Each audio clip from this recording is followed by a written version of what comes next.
Hello दोस्तों, नमस्कार। आज हम लोग प्राचीन इतिहास से संबंधित कुछ महत्वपूर्ण प्रश्नों को देखते हैं। पहला क्वेश्चन है, सत्यमेव जयते शब्द किस उपनिषद से लिया गया है? तो इसका सही जवाब होगा ऑप्शन डी, इनमें से कोई नहीं, क्योंकि सत्यमेव जयते मांडुक्योपनिषद से नहीं बल्कि मुंडकोपनिषद से लिया गया है। मुंडकोपनिषद से लिया गया है। सत्यमेव जयते, जहाँ सत्यमेव जयते का अर्थ है सत्य की ही विजय होती है, यह भारत का राज्य चिन्ह है। यह भारत का राज्य चिन्ह मौर्य सम्राट अशोक द्वारा सारनाथ में स्थापित सिंह स्तंभ से लिया गया है। इसको 26 जनवरी 1950 को भारत सरकार द्वारा इसको अपनाया गया है। नेक्स्ट क्वेश्चन देखते हैं। सत्यकाम जवाल की कथा जो अनब्याही मां होने के लांछन को चुनौती देती है उल्लेखित है किस उपनिषद में? तो इसका सही जवाब होगा ऑप्शन सी, छंदोग्योपनिषद। सत्यकाम जवाल महर्षि गौतम के शिष्य थे जिनकी माता का नाम जवाला था। सत्यकाम जवाल की कथा जो अनब्याही मां होने के लांछन को चुनौती देती है छंदोग्योपनिषद में उल्लेखित है। नेक्स्ट क्वेश्चन देखते हैं। ऋग्वेद की मूल लिपि थी, तो इसका सही जवाब होगा ऑप्शन डी, ब्राह्मी लिपि। ऋग्वेद की मूल लिपि ब्राह्मी थी। ऋग्वेद में कुल 10 मंडल हैं। 10 मंडल तथा 1028 सूक्त हैं। ऐतरेय और कौशिकी ऋग्वेद के 2 ब्राह्मण ग्रंथ हैं, जबकि दूसरे से 7वां मंडल या प्राचीन मंडल है, इसे वंश मंडल भी कहते हैं, जबकि पहला और 10वां मंडल नवीन मंडल है।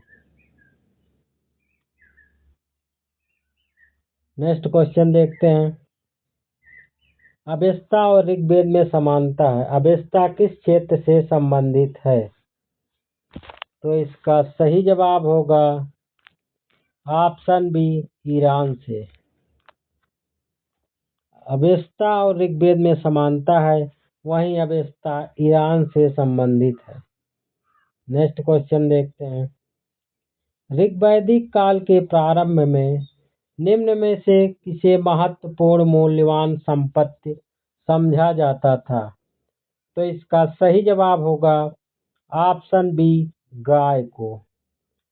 ऋग्वैदिक काल के प्रारंभ में गाय को महत्वपूर्ण संपत्ति समझा जाता था।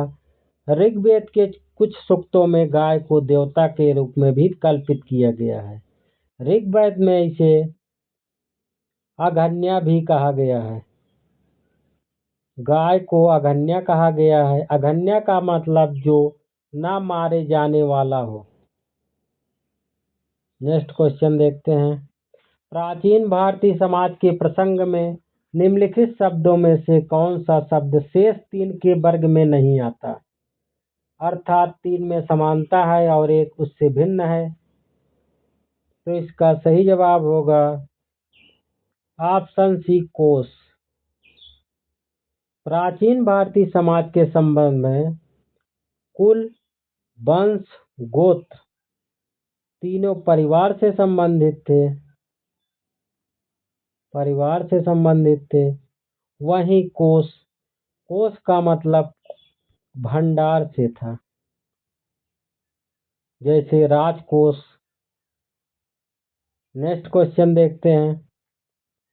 जीविकोपार्जन हेतु वेद वेदांग पढ़ाने वाले अध्यापक क्या कहलाता था? तो इसका सही जवाब होगा ऑप्शन सी, उपाध्याय। वेद वेदांग पढ़ाने वाला अध्यापक उपाध्याय कहलाता था।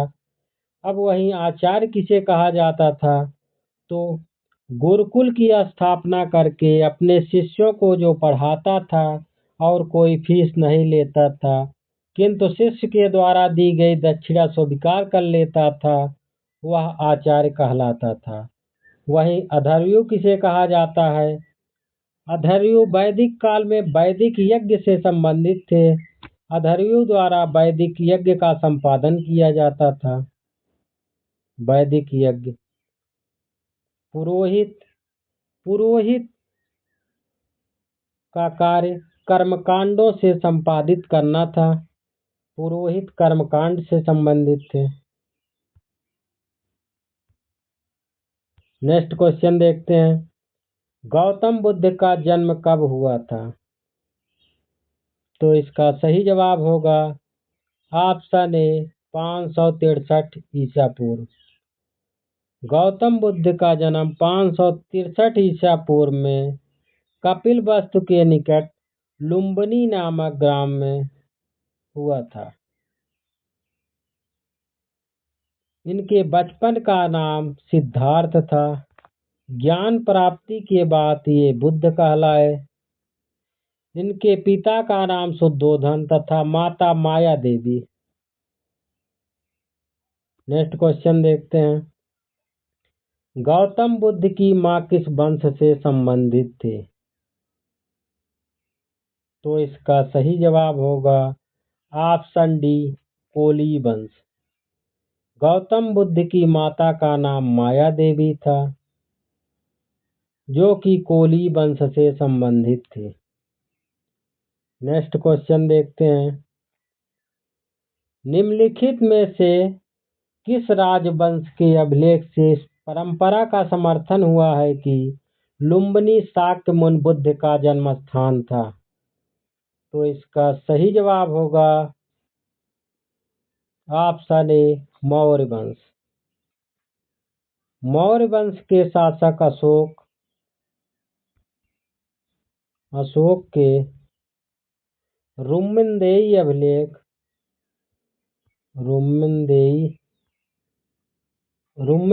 अभिलेख से यह सूचना मिलती है कि शाक्यमुनि बुद्ध का जन्म लुम्बिनी में हुआ था। नेक्स्ट क्वेश्चन देखते हैं। महात्मा बुद्ध को महापरिनिर्वाण कहाँ हुआ था? तो इसका सही जवाब होगा कुशीनगर में। महात्मा बुद्ध ने अपना पहला उपदेश सारनाथ में दिया था। वहीं सबसे ज्यादा उपदेश कौशल राजवंश में दिए थे। अपना प्रचार करते हुए वे मल्लों की राजधानी पावा पहुंचे, जहां वे चिंद नामक लुहार की आम्रवाटिका में ठहरे थे। उसने बुद्ध को शुकर माधव खाने को दिया, जिससे उन्हें रक्तस्राव हो गया और उनको भयानक पीड़ा हुई। इस वेदना के बाद वे कुशीनगर मल्ल गणराज्य की राजधानी पहुंचे, जहां 80 वर्ष की अवस्था में उनका देहावसान हो गया, जिसे बुद्ध धर्म में महापरिनिर्वाण कहा जाता है। नेक्स्ट क्वेश्चन देखते हैं। महात्मा बुद्ध का महापरिनिर्वाण किसके गणराज्य में हुआ था? इसको हम लोग ऊपर देख चुके हैं कि मल्लों के गणराज्य में हुआ था, जो कि कुशीनगर में स्थित था। अर्थात ऑप्शन ए सही है। नेक्स्ट क्वेश्चन देखते हैं। निम्नलिखित राज्यों में से किनका संबंध बुद्ध के जीवन से था? तो इसका सही जवाब होगा ऑप्शन सी केवल 3 और 4, अर्थात कौशल और मगध। कौशल और मगध महात्मा बुद्ध के जीवन से संबंधित थे। नेक्स्ट क्वेश्चन देखते हैं। गौतम बुद्ध द्वारा अपने धर्म में दीक्षित किया जाने वाला अंतिम व्यक्ति निम्नलिखित में से कौन था?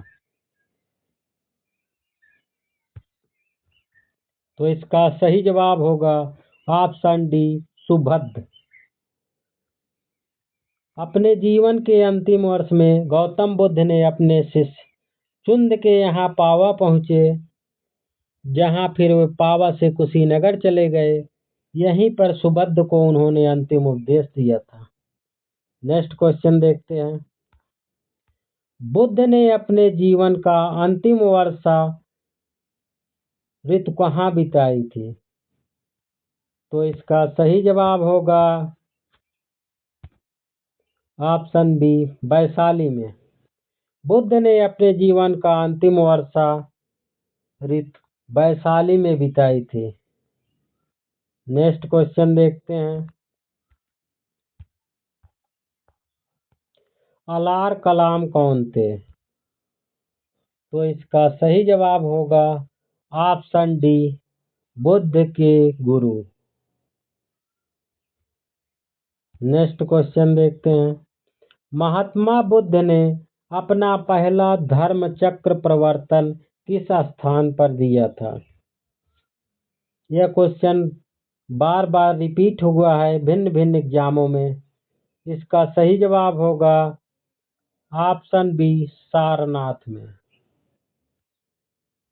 महात्मा बुद्ध ने पहला अपना उपदेश, जिसे धर्म चक्र प्रवर्तन कहा जाता है, सारनाथ में दिए थे।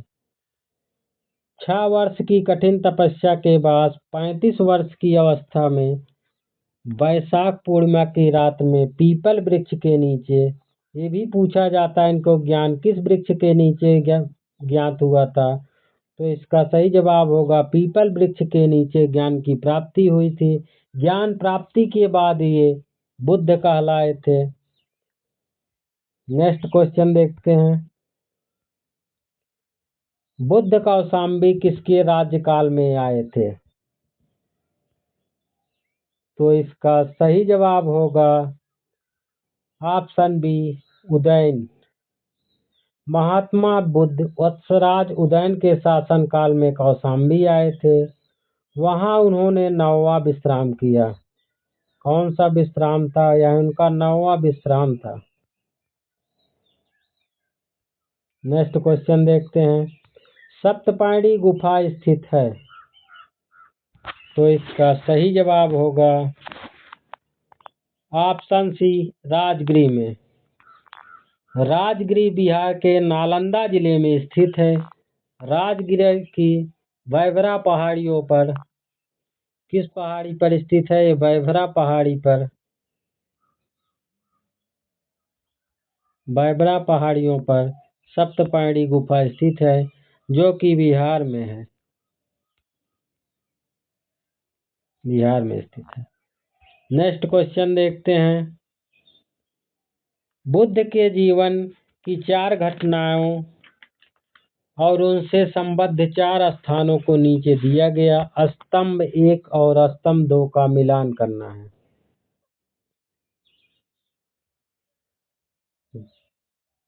गौतम बुद्ध का जन्म लुम्बिनी में हुआ था 563 ईस्वी में। जिनको ज्ञान की प्राप्ति 35 वर्ष की अवस्था में बोध गया में हुई थी। प्रथम प्रवचन इन्होंने सारनाथ में दिया गया था, जिसे ऋषि पत्तनम भी कहते हैं। इनका निधन कुशीनगर, जो कि मल्लों की राजधानी थी, मल्ल गणराज्य की राजधानी में हुआ था। सारनाथ को ऋषि पत्तनम कहते हैं, जहां इन्होंने पहला उपदेश दिया था। नेक्स्ट क्वेश्चन देखते हैं। भारतीय कला में बुद्ध के जीवन की किस घटना का चित्रण मृग सहित चक्र द्वारा हुआ है? इसका सही जवाब होगा प्रथम उपदेश। भारतीय कला में बुद्ध के जीवन के प्रथम उपदेश का चित्रण मृग सहित चक्र द्वारा हुआ है। बुद्ध ने अपना प्रथम उपदेश सारनाथ में, जो कि मृगदाव में स्थित है, मृगदाव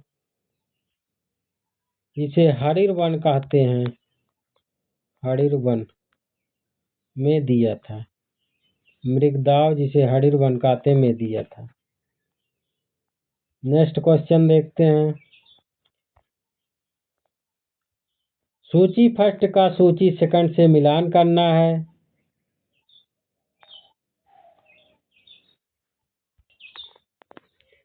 जन्म, पहला है जन्म। जन्म कमल से संबंधित, अर्थात एक का 4 से मिलान होगा। प्रथम प्रवचन जिसे धर्म चक्र प्रवर्तन कहा जाता है तो बी का 2 से। तीसरा है महाबोधि। महाबोधि अर्थात इसका मिलान सी का पहले से बोध वृक्ष से होगा। त्याग, गृह त्याग, इसका प्रतीक है घोड़ा। नेक्स्ट क्वेश्चन देखते हैं। करमापा लामा तिब्बत के बुद्ध संप्रदाय के किस वर्ग का है? तो इसका सही जवाब होगा ऑप्शन बी, कंगयुपा। करमापा लामा कंगयुपा से संबंधित है। नेक्स्ट क्वेश्चन देखते हैं। निम्नलिखित में से कौन सा बौद्ध पवित्र स्थल निरंजना नदी पर स्थित था? तो इसका सही जवाब होगा ऑप्शन ए, बोध गया।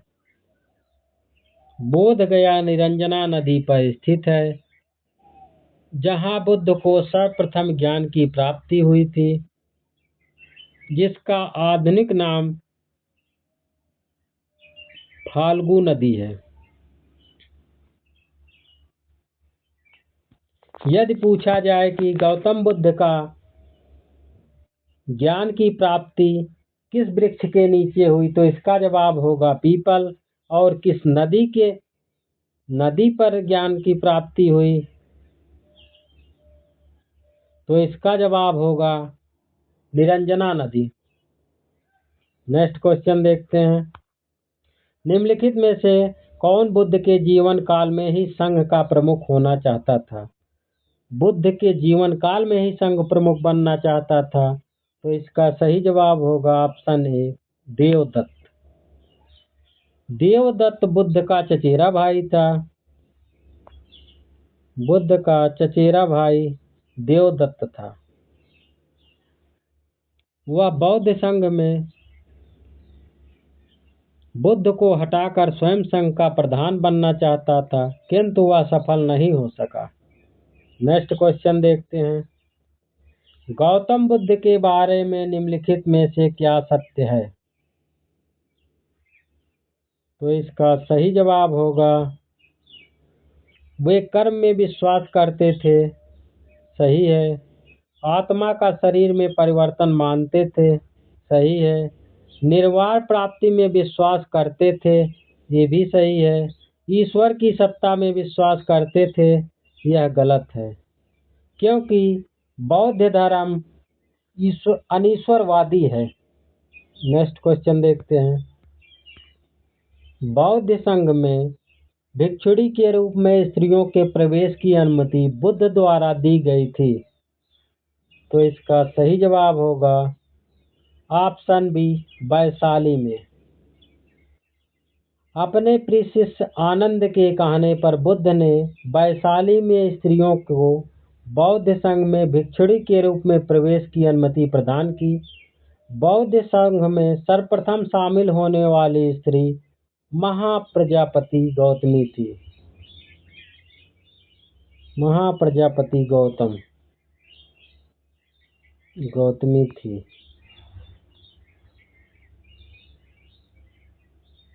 अभी इसके पहले हम लोग देखे थे कि महात्मा बुद्ध ने अंतिम वर्षा ऋतु कहाँ बिताई थी, तो इसका भी जवाब वैशाली था।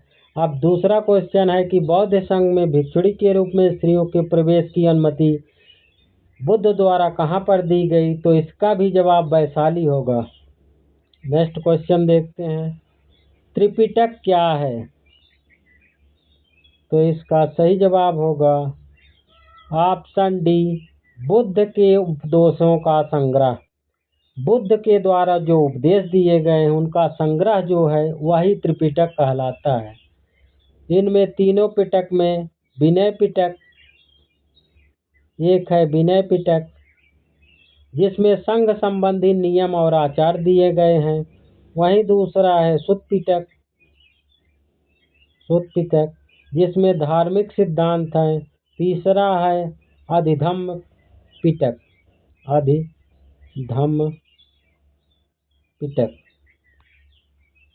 जिसमें दार्शनिक सिद्धांत हैं। नेक्स्ट क्वेश्चन देखते हैं। निम्नलिखित में से बौद्ध संघ में जीवन के नियम प्राप्त होते हैं। तो इसका सही जवाब होगा विनय पिटक।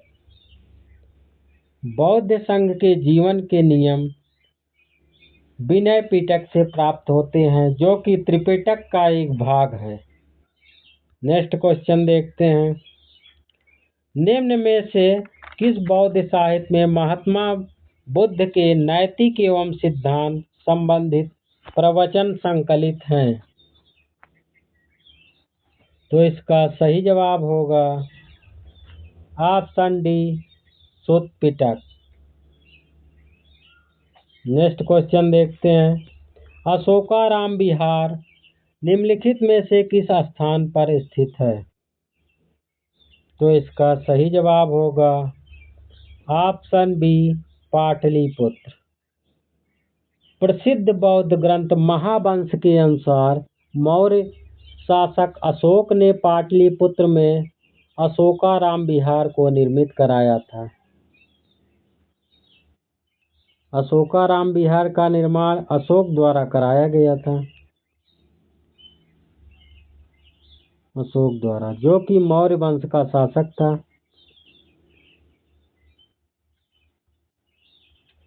नेक्स्ट क्वेश्चन देखते हैं। सर्वप्रथम स्तूप शब्द कहाँ मिलता है? तो इसका सही जवाब होगा ऑप्शन ए, ऋग्वेद में। सर्वप्रथम स्तूप शब्द का वर्णन ऋग्वेद में मिलता है। स्तूप का शाब्दिक अर्थ किसी वस्तु का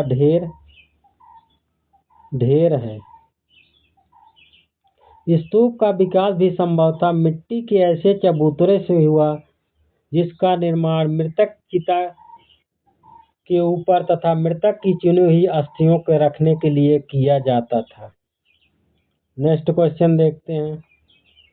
संसार अस्थिर और क्षणिक है का निम्न में से इससे किसमें संबंध है? तो इसका सही जवाब होगा ऑप्शन ए, बौद्ध। बौद्ध दर्शन में क्षणिकवाद को स्वीकार किया गया है। इसमें कहा गया है कि जिस प्रकार नदी की एक बूंद एक क्षण के लिए सामने आती तथा दूसरे क्षण वह विलीन हो जाती है, उसी प्रकार जगत की समस्त वस्तुएं क्षण मात्र के लिए अपने अस्तित्व कायम रखती हैं। नेक्स्ट क्वेश्चन देखते हैं। सर एर्नाल्ड की पुस्तक the light of the Asia आधारित है। तो इसका सही जवाब होगा ऑप्शन बी, ललित विस्तार पर। इस पुस्तक का प्रकाशन 1879 में हुआ था, लंदन से हुआ था। नेक्स्ट क्वेश्चन देखते हैं। भारत के पहले किस मानव प्रतिमाओं की पूजा गया वह थी? भारत में पहले जिस मानव प्रतिमाओं की पूजा की गई वह किसकी थी? तो इसका सही जवाब होगा ऑप्शन सी, बुद्ध की। बौद्ध धर्म की महायान शाखा द्वारा, किस शाखा द्वारा? महायान शाखा द्वारा सर्वप्रथम बुद्ध की पूजा की गई थी। नेक्स्ट क्वेश्चन देखते हैं। देश में निम्न में से किसने मूर्ति पूजा की नींव रखी थी? तो इसका सही जवाब होगा बौद्ध धर्म ने। नेक्स्ट क्वेश्चन देखते हैं। बुद्ध की खड़ी प्रतिमा निम्न में से किस काल में बनाई गई? तो इसका सही जवाब होगा ऑप्शन बी, कुषाण काल। कुषाण काल में ही गांधार एवं मथुरा कला शैली के तहत बुद्ध की बोधिसत्व की बैठी एवं खड़ी दोनों मुद्राओं का निर्माण किया गया था। नेक्स्ट क्वेश्चन देखते हैं। भूमि स्पर्श मुद्रा की सारनाथ बुद्ध मूर्ति संबंधित है। तो इसका सही जवाब होगा ऑप्शन डी, गुप्त काल से। इसके ऊपर हम लोग देखे थे कि बुद्ध की खड़ी प्रतिमा कुषाण काल से संबंधित है, वही भूमि स्पर्श मुद्रा का संबंध गुप्त काल से है। नेक्स्ट क्वेश्चन देखते हैं। महायान बौद्ध धर्म में बोधिसत्व अवलोकितेश्वर को और किस अन्य नाम से जानते थे? तो इसका सही जवाब होगा option C Padmapani. Next question देखते हैं। हीनयान अवस्था का विशालतम एवं सर्वाधिक विकसित शैलकृत चैत्यगृह स्थित है? तो इसका सही जवाब होगा ऑप्शन सी काले में। हीनयान अवस्था का विशालतम एवं सर्वाधिक विकसित शैलकृत चैत्यगृह काले में स्थित है। काले जो कि पुणे महाराष्ट्र में स्थित है, पुणे महाराष्ट्र में स्थित है। नेक्स्ट क्वेश्चन देखते हैं। प्रथम शताब्दी ईस्वी में किस भारतीय बौद्ध भिक्षुक को चीन भेजा गया था? तो इसका सही जवाब होगा ऑप्शन डी नागार्जुन। नागार्जुन जो कि कनिष्क के दरबार के एक महान विभूति थी। इनकी तुलना मार्टिन लूथर से की जाती है। इन्हें भारत का आइंस्टीन भी कहा जाता है। भारत का आइंस्टीन। यहाँ से हम लोग देख रहे हैं कि नागार्जुन कनिष्क के दरबार से संबंधित, नागार्जुन को भारत का आइंस्टीन, नागार्जुन की तुलना मार्टिन लूथर से की जाती है। मार्टिन लूथर से। नेक्स्ट क्वेश्चन देखते हैं। बौद्ध शिक्षा का केंद्र है? तो इसका सही जवाब होगा ऑप्शन ए विक्रमशिला। प्राचीन काल में बौद्ध शिक्षा के 3 प्रमुख केंद्र थे। पहला नालंदा, एक था नालंदा, दूसरा वल्लभी,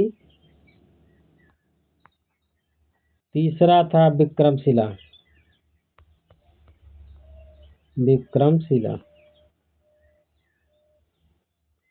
नालंदा और विक्रमशिला दोनों बिहार में स्थित हैं, जबकि वल्लभी जो कि गुजरात में स्थित है। प्राचीन बौद्ध शिक्षा के ये 3 केंद्र प्रसिद्ध थे। नेक्स्ट क्वेश्चन देखते हैं। नालंदा विश्वविद्यालय के संस्थापक कौन थे? तो इसका सही जवाब होगा ऑप्शन बी कुमारगुप्त। ह्वेनसांग के अनुसार नालंदा विश्वविद्यालय का संस्थापक शक्रादित्य था। शक्रादित्य की पहचान कुमारगुप्त प्रथम से होती है।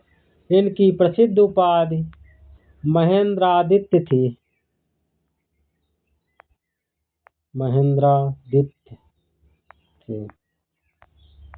कुमारगुप्त को महेंद्रादित्य तथा शक्रादित्य दोनों नामों से जाना जाता था। नेक्स्ट क्वेश्चन देखते हैं। नव नालंदा महाविहार किसके लिए विख्यात है? तो इसका सही जवाब होगा ऑप्शन सी पाली अनुसंधान संस्थान। नव नालंदा महाविहार बौद्ध अध्ययन का आधुनिक केंद्र है, जिसे बिहार सरकार ने 1951 में नालंदा में स्थापित किया था। इस केंद्र में बौद्ध एवं पाली अनुसंधान दोनों संस्थान स्थित है। नेक्स्ट क्वेश्चन देखते हैं। बौद्ध तथा जैन दोनों ही धर्म में विश्वास करते हैं कि? तो इसका सही जवाब होगा ऑप्शन ए कर्म और पुनर्जन्म के सिद्धांत। बौद्ध और दोनों विश्वास करते हैं कर्म पर और पुनर्जन्म पर। नेक्स्ट क्वेश्चन देखते हैं। कुछ शैलकृत बौद्ध गुफाओं को चैत्य कहते हैं, जबकि अन्य को विहार। दोनों में क्या अंतर है? तो इसका सही जवाब होगा चैत्य जो था वह पूजा स्थल होता था, जबकि बिहार बौद्ध भिक्षुओं का निवास स्थान होता था। चैत्य पूजा स्थल, जबकि बिहार बौद्ध भिक्षुओं का निवास स्थान होता था। नेक्स्ट क्वेश्चन देखते हैं। सुल्तानी युग में बौद्धों को कौन सी शाखा सबसे प्रभावशाली थी? तो इसका सही जवाब होगा ऑप्शन सी, वज्रयान। मध्यकाल में बौद्धों की वज्रयान शाखा सबसे अधिक प्रभावशाली थी। दोस्तों नमस्कार, मेहनत पसंद आई हो तो चैनल को लाइक, सब्सक्राइब, शेयर जरूर करना। धन्यवाद।